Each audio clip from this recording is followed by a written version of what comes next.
I finished 8 books during the month of December, and now that I'm saying it out loud, it sounds kind of insane.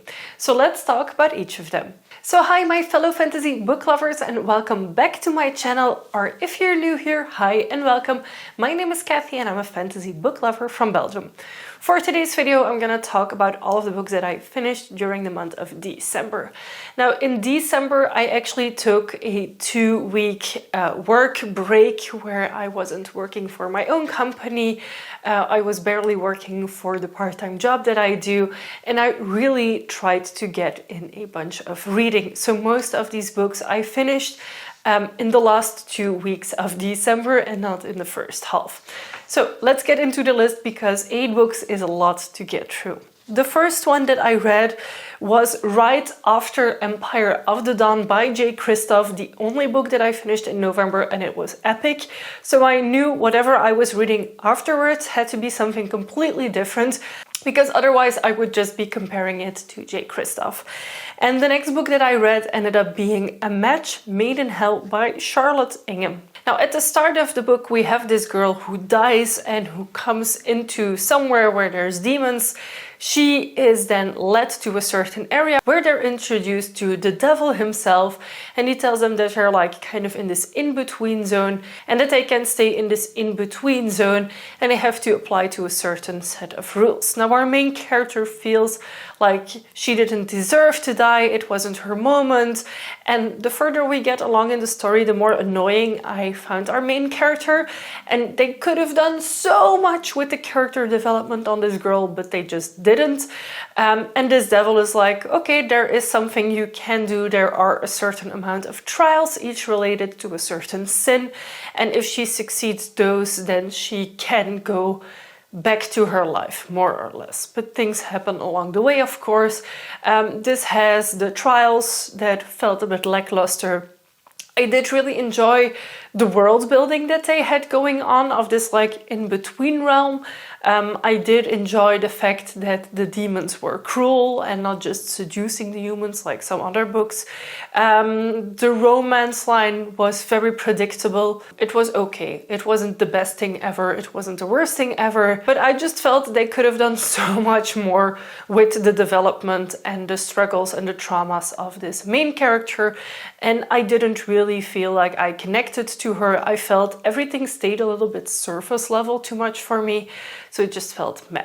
So a 3-star read to start December. After that, I read the short story To Clutch a Razor by Veronica Roth.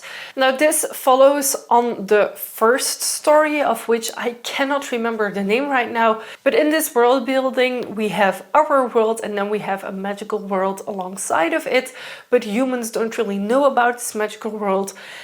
Book 1 involves Baba Yaga, but the main character that we follow is kind of this epic warrior race that have blades that they can pull from their spines, which hurts a lot.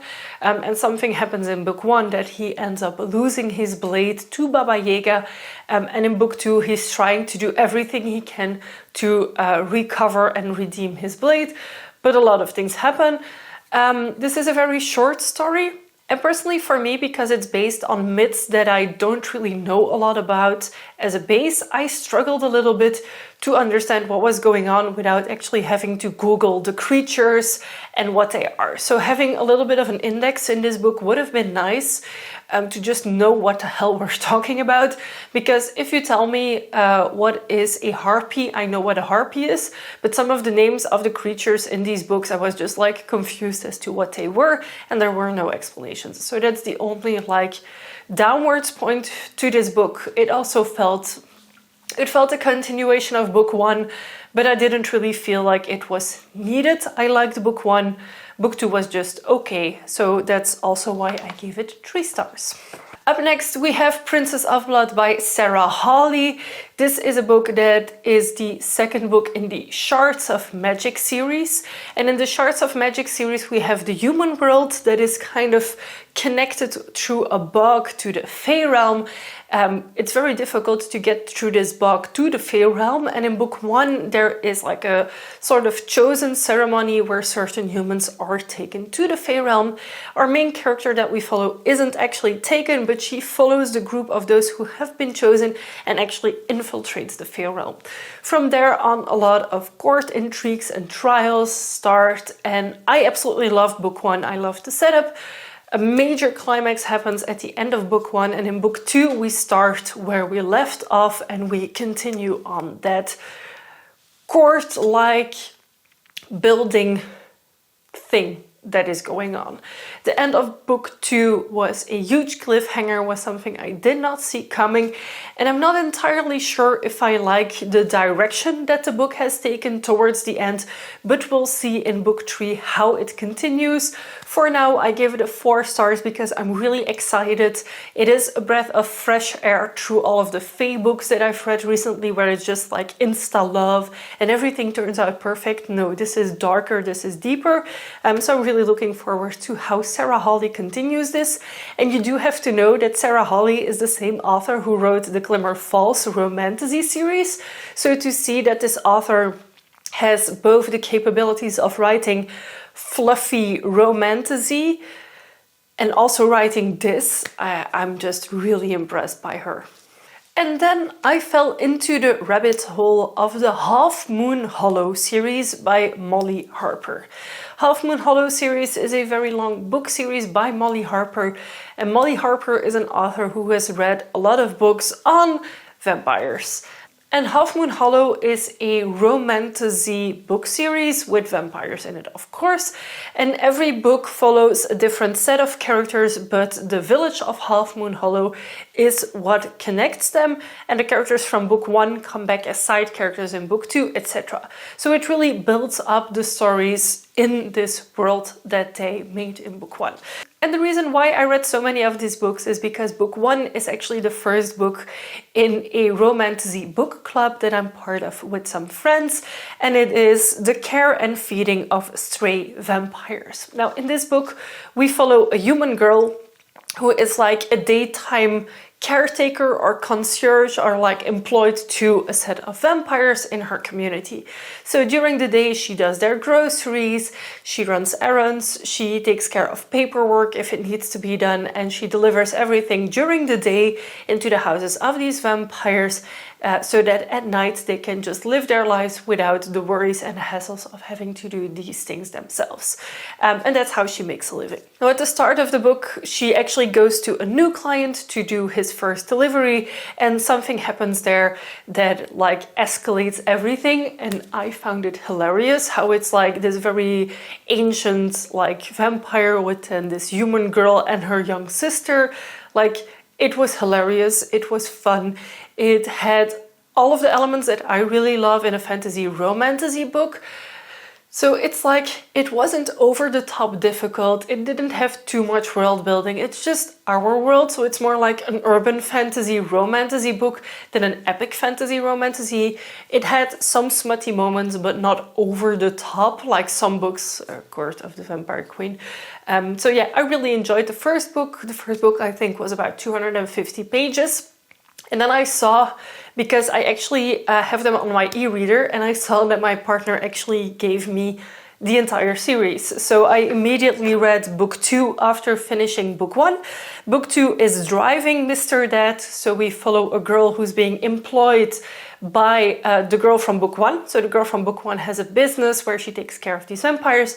And in book 2, it is actually a driver. There is a special car that they made to be able to transport vampires during the day without sunlight getting to them. And in book 2, this girl has to pick someone up and drive them back to the village of Half Moon Hollow. to deliver something to someone. So that is the setup of book 2. Of course, more starts happening between those characters as well. Book number 2 in this series was 100-something pages. I think I finished it in only a few hours. And it's written in this really fun and easy way that I found super enjoyable. Book number 3 is called Undead, Sublet, and we have a girl who's renting a house from someone who's getting a divorce, and what they haven't told her is that their ex-partner is still living in the basement of this home and that he's actually a vampire. So we have this girl renting the upstairs area and this guy living in the downstairs. I'm not exactly sure what the reason was of the girl in book number 3 actually coming to Half Moon Hollow. I just remember that it was a fun book. Like, these books are not super memorable, but they are very fun and easy reads. And then we have the final book that I read in my reading sprint of Molly Harper. It is book 4 in the series. It is A Witch's Handbook of Kisses and Curses, also by Molly Harper. And in this book we follow a witch who is in a coven. And at the start of the book, the coven leader of this witches' coven actually dies. And when she's on her deathbed, she actually tells our main character that she has to retrieve certain items, and she gives her like an info thing on someone who lives in Half Moon Hollow. So our main character travels from wherever they are, I think it's in Scotland, to the US, to Half Moon Hollow, where she then starts trying to find magical artifacts. And she's renting a house that is like 2 houses connected to each other. She has her half and someone else lives in the other half. He's not a vampire, but she knows something is off with this guy. He's really nice to her, but sometimes he kind of like freaks out, and she sees weird things in the backyard. That could be a werewolf, that could be something else. They're not entirely sure. And in this book, the magic is more at the front of the book than the vampires. But in book 1, we have the introduction of a vampire bookstore, magical store, and the girl, the witch from book 4, actually goes there a lot to work on what she's researching, what she needs to find, and they work together on it. So everything is connected. Everyone from these previous books is actually in the next books. Now, all of these books I gave the same rating of 3 stars because they are not the best books ever. They are just really easy, fun reads if you want a little bit of fantasy romance in your life that is like imagining the world a tiny bit different. But sometimes that is just what I need. I think if I wouldn't have read all of the other books immediately after book 1, I would have given book 1 4 stars maybe. But like, I feel as a whole, it's not spectacular. Some of these books are only 100-something pages, and it does translate into the story. There isn't a lot of depth in it. It's just fun. And then the final book that I finished in 2025 was unfortunately rather disappointing. It was Games of the Faerie Queen by Jem L. Preston. Now, this is book 2 by Jem L. Preston in this duology. The first book was the Faerie Guild Trials that I got last year and that I really enjoyed. So one of my holiday gifts was the second book in this series, the Games of the Faerie Queen. And I'm going to assume that you haven't read book 1 yet, or that you haven't even heard about this series. But the first book, the Faerie Guild Trials, in this realm we have different types of fae.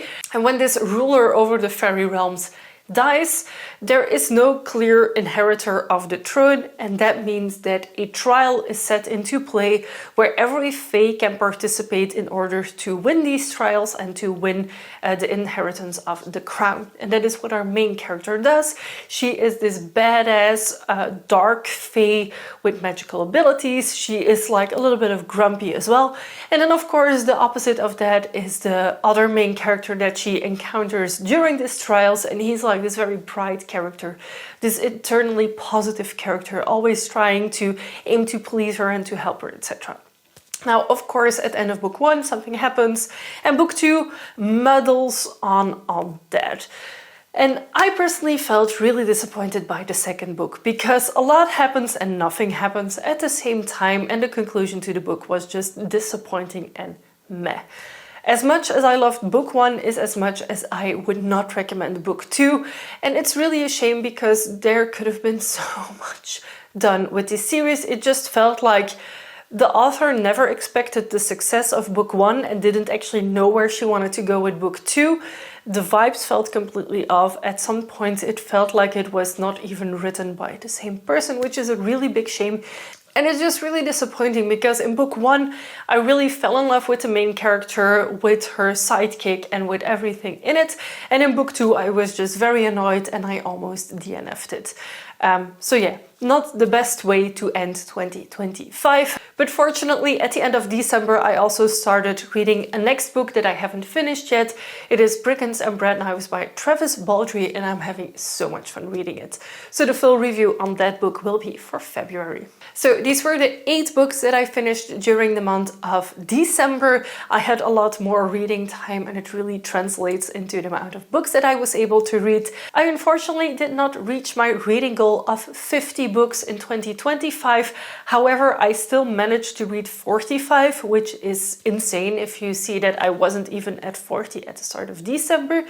My resolution for next year is to still read 50 books a year, a book a week more or less is what I'm aiming to.